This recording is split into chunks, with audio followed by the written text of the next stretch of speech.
concrètement, ironiquement, comme une vie virtuelle. C'est un livre audio, c'est-à-dire qui est téléchargeable sur l'ordinateur, sur votre téléphone, sur votre tablette, et avec lequel vous pouvez vous balader.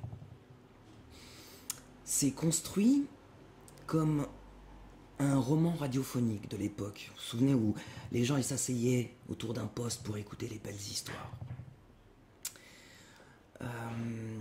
Concrètement, c'est un conte que j'espère philosophique et qui raconte les tortueuses tribulations d'une tortue têtue. Forcément, j'ai pas pu m'empêcher, c'est en rime.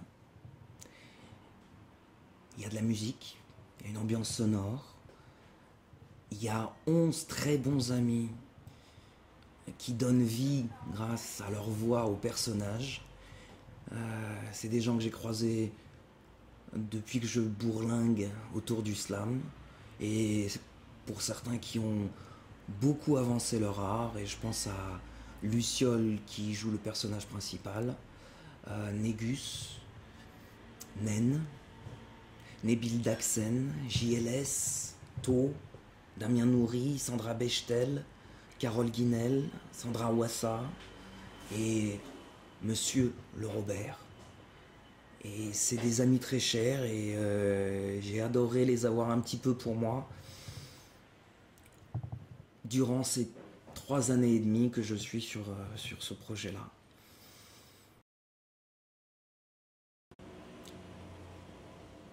Au fond, Comme une vie est inspiré par Erik Erikson, qui était un psychanalyste américain, siècle dernier, qui avait une très belle vision de la vie.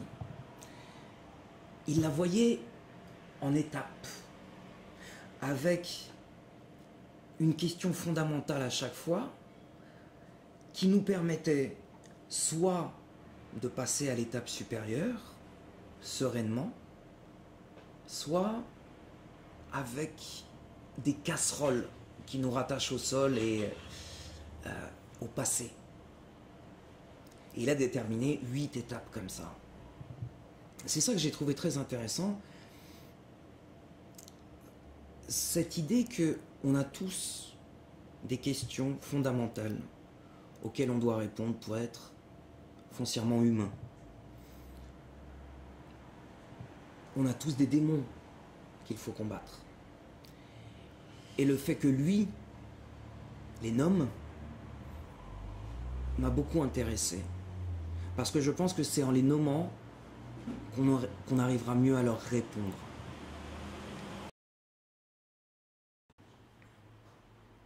Alors,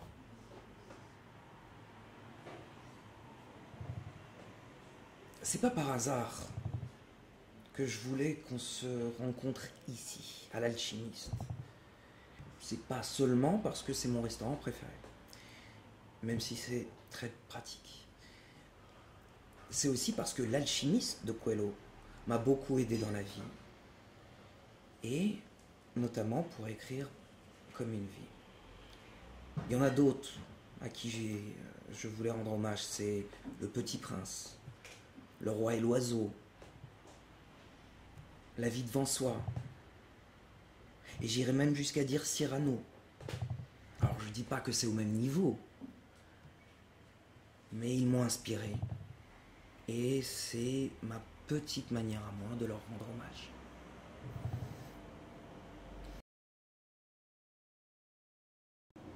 Forcément. Ça parle des vides qu'on a bravés et des sommets qu'on a gravis. On peut s'y perdre et s'y retrouver. Mieux qu'un voyage, comme une vie.